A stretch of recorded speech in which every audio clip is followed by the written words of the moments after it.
Hello, my name is Zero, and welcome to another Sarasalandcast. Today's subject is MultiVersus, the newest fighting game from Warner Brothers. I have seen the future and is MultiVersus.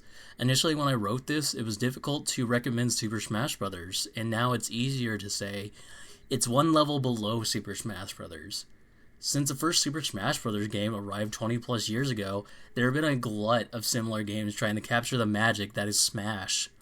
To name a few, Cartoon Network Punch Time Explosion, Nickelodeon All-Star Brawl, and my personal favorite, Kung Fu Panda Showdown of Legendary Legends. You were worthy.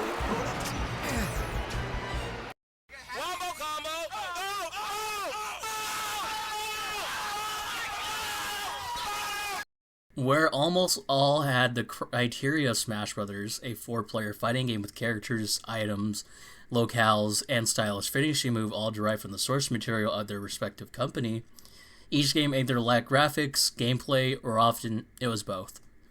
MultiVersus is not graphically lacking like Nickelodeon or Punch Time Explosion.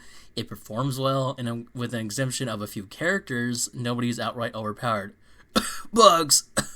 Harley Quinn! Finn!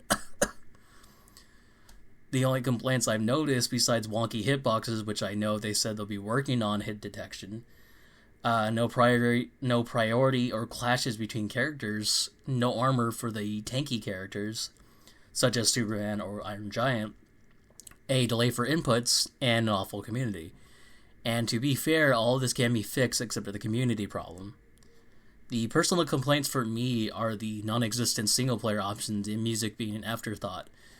No story modes like Smash Bros., Subspace Emissary, or World of Light, or additional modes like Smash Bros. Break the Targets, or Home Run Contest, or Stage Builder.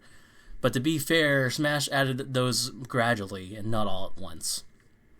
Smash and MultiVersus is also possibly the best way to talk about accessibility, due to almost all fighting games being one player versus one player, or the skill gap between returning players and new players.